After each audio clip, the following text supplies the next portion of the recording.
as well test the fire.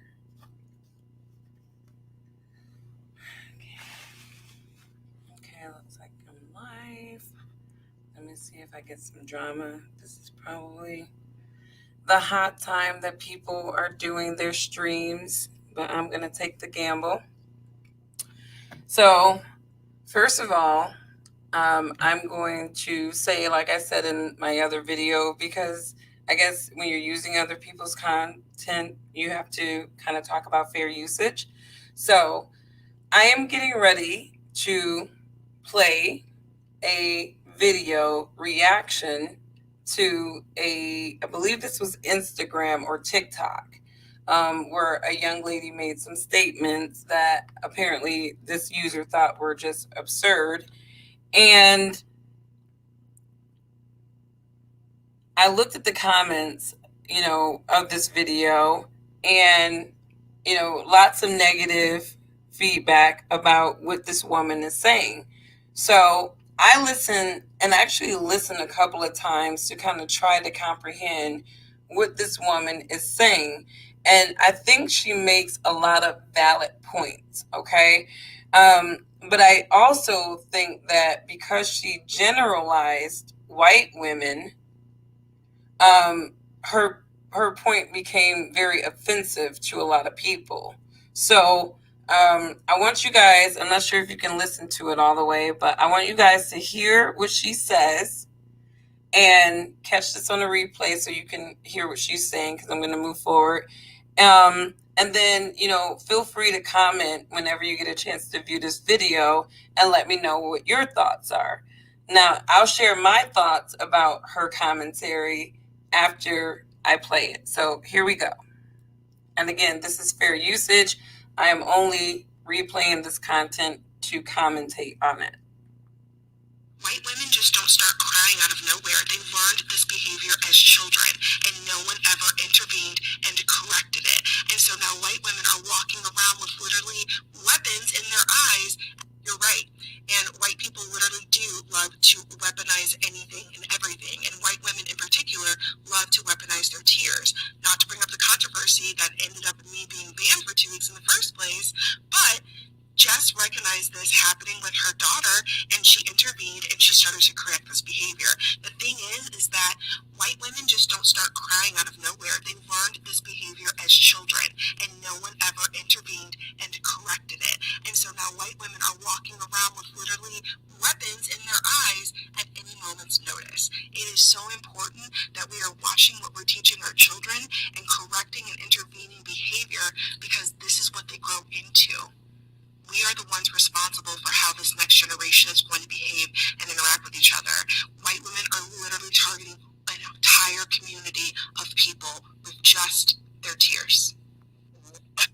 Okay, so you heard what she said, hopefully. And unfortunately, here's where she messed up in her statements. She generalized all white women, okay? And when you're making statements like that, with some of which is riddled with fallacy, but there's some statements that she make actually have some truth to them, and I'll talk about that too. You don't generalize. The reason why people are offending, I would say some people, and we all see, I'm generalizing, we got to catch ourselves before we get out there.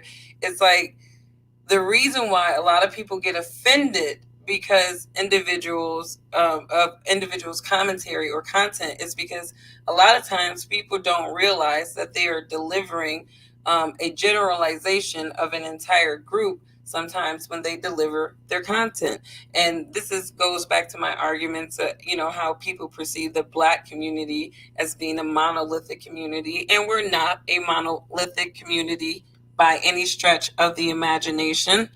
But onto a deeper topic, though, is the fact that some of the things that she says about white women, and I want to say some white women, right? Because I know white women that actually this topic irritates them because they know other white women like this, right? So that I've observed personally when there is a white female child, right? And if she's spoiled, if she is accustomed to getting things that she wants by using tears or whatnot, and there's a lot of young little girls like this. All they got to do is cry and freak out, and their dad or whoever will give them whatever. You know what I mean? And these type of characteristics actually grow into adults, and these type of individuals display those same type of behaviors even in their adulthood. Okay, and I'm not saying that white little girls shouldn't cry, white women shouldn't cry. I think what this woman is trying to say is that there are some white women who weaponize their tears in a fashion that deflects the accountability from them and moves it over into the empathies of the people that they're around. And I've worked with white women who may have not pulled their part in the team, or they didn't deliver something, and the team is not happy with them because they didn't do something or they slacked on something. And the first thing they start doing is crying and talking about some sap story excuse as to why they couldn't deliver. And this is, an example of what I believe this woman is talking about, where people try to weaponize their tears to deflect from accountability. And I'm not just going to say this is white women. I know people of all races that do this, you know what I mean? But specifically to her commentary on white women and them running around with weaponized tears, first of all, she should have said some, you know and I but because you don't want to generalize any given group in this country, you know but at the same time, we cannot negate the fact, and this is what I responded, because a lot of people call this black woman racist. I don't know what her level of racism is. She has a Black Lives Matter earrings on, which to me means that she's at least a black Marxist who's lost. But at the same time, what she is saying is very valid. And, obviously, whoever reposted this comment got a lot of white women who were offended. Does she know that she's racist? Has she never cried? And it's like, this woman is not talking about white women can't cry. She's not talking about that at all. What she's saying is that some white women use their tears to deflect from accountabilities or to create scenarios that should not really be, that don't really necessarily exist. Full of surprise, there she is again. Oh, yes, it's all in the mascara. Yeah. I'm actually commenting on a video that someone posted earlier about how white women weaponize their tears. She believes that white women weaponize their tears. And I don't agree with her statement because she's generalizing all white women, but I don't negate the fact that her statement has a lot of layers of truth to some white women. And I know white women, a lot of the white women that I know, they are alpha females, right? I don't really hang out with a lot of beta type of white females, but you will find that on the beta side of the white female, there is this compulsion to weaponize their tears when things don't go their way or they cannot be accountable for something, to deflect from those things. And what this woman was saying, I think she was referring to them as she was generalizing all white women. And this is the comment that because this lady is getting drilled on this, on her commentary on this. And I just said, if I can provide some context in what she might be saying, because I kind of get where she's going with this. I have also observed that young white girls that resort to crying for not getting what they want is actually training that young girl to go to emotions when things are out of balance for her. And there's nothing wrong with a child crying. Kids do that. But, obviously you want to dig into why that child is crying, and you also want to help that child to understand where their feelings are, right? And I think that's what that woman is saying. We can't let these childhood behaviors go because they trickle into adulthood. So, like, for example, with my kids, my little kids, I have a 3 and a 7 year old. My son, obviously, he's going through that phase, where he's finding his emotions. And, sometimes when he's acting out and tantruming, and I don't know if anybody ever saw this show called Nanny 911, but if you look at some of the strategies that she's used, she is really helping those kids to basically learn how to work out their feelings and put them in check so that they can have an emotional balance to things, right? And I do that with my son as well. And what this woman is suggesting is that there are some white individuals that will allow their white female child to exhibit these behaviors continuously, and she grows up to continue to have these behaviors into adulthood, and now it's impacting the individuals around her, because as opposed to, like I said, in that team scenario where she's slacking, she's not pulling her weight or whatnot, and now she just put her excuses and her feelings on the table instead of her accountability. Now everybody in the room has to sit back and have to deal with her tears without looking like assholes. You know what I mean? Because she deflected her accountability by using tears.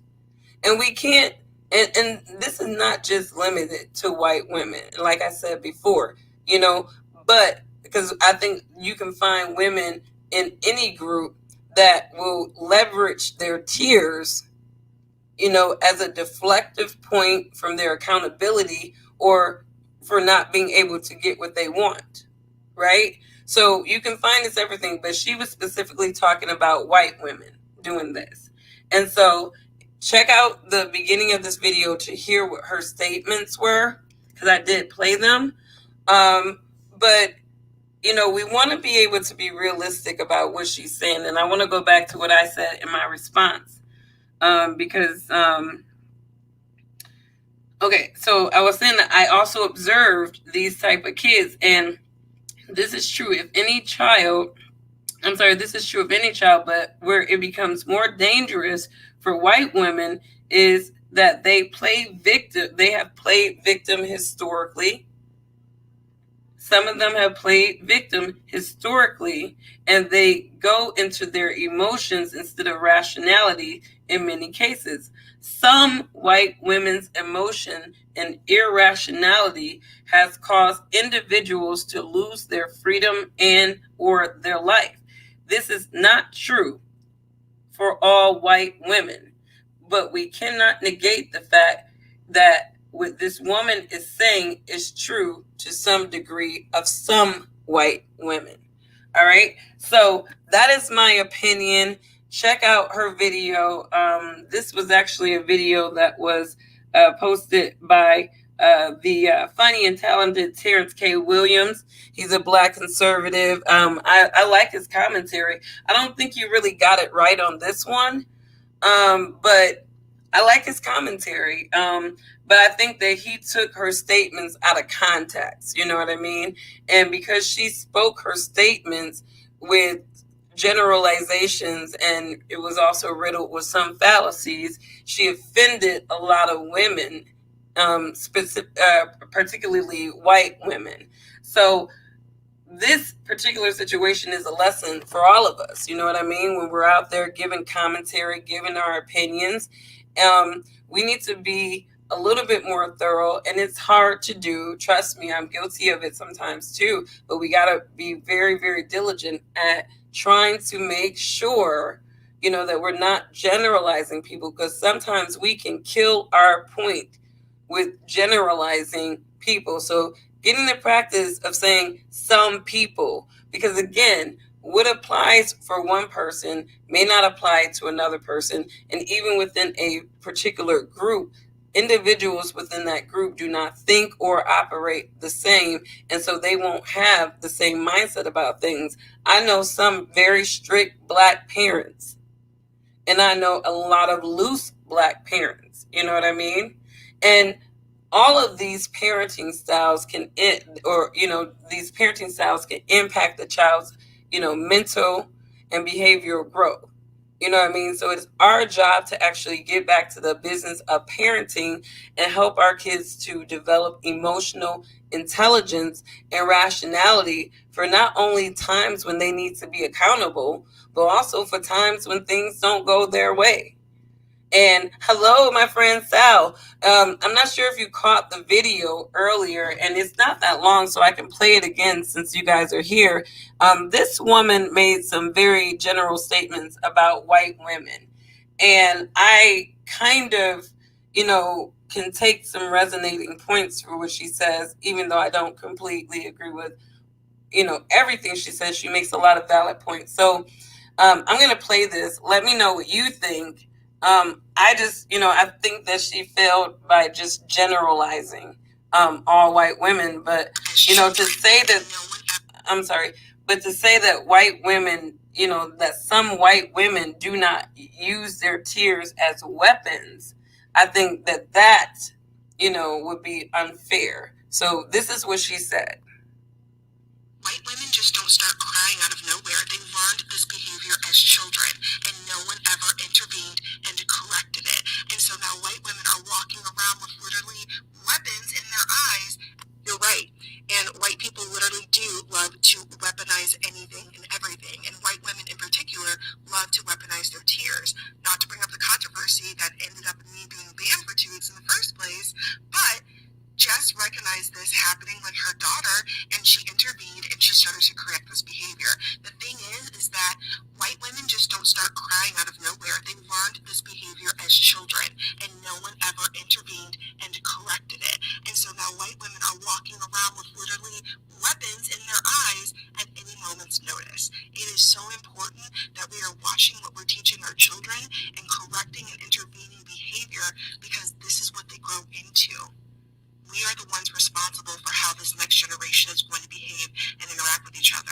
White women are literally targeting an entire community of... Now, I'm going to stop it there because I don't agree with her generalizing white women as targeting an entire community. You know what I mean? Not every white woman is cut like what she's talking about, right? And like I said, where she failed is her generalization.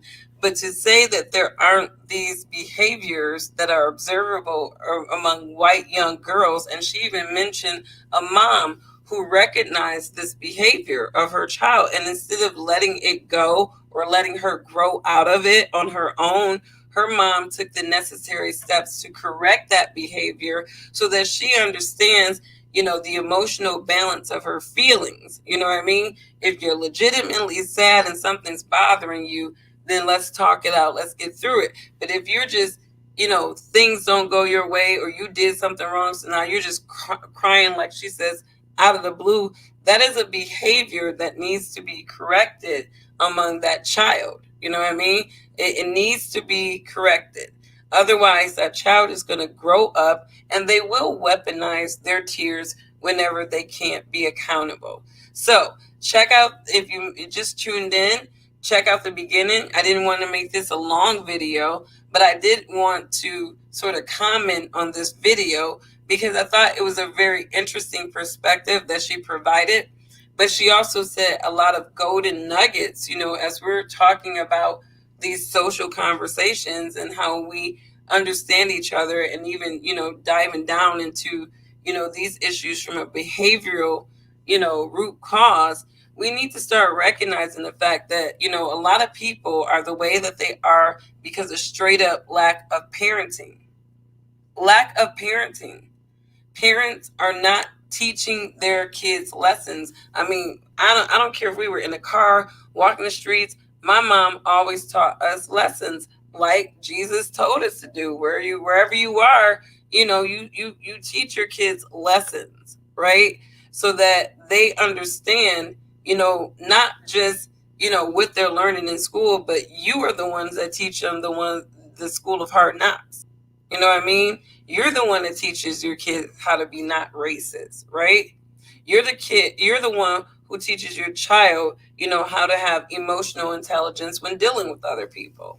So think about that, parents. I thought this was a very interesting perspective. But even as grown-ups, and I'm not even limiting this advice to individuals who are white women. If you are an individual and you can listen to this commentary, and even if you get in your feelings, if you step back and you realize and you've seen situations that you've done that, where you've weaponized your tears in order for an outcome to happen, this is time for you to self-examine yourself. It's self-examination time for some of you women. You know what I mean? Because, like I said in that post, women who weaponize their tears artificially have been the cause of a lot of people losing their lives. A lot of people losing their lives. So let's think about that, ladies. I thought this was, like I said, interesting perspective. Check out the beginning of the video to understand what I'm talking about. But, I really felt like this was a good food for thought. So thank you, Marshall. And thank you, Sal, for joining into this discussion. I appreciate you. I'm about to go to bed. And I won't be back on tonight, Marshall. Man. But have a good evening, everyone. Bye.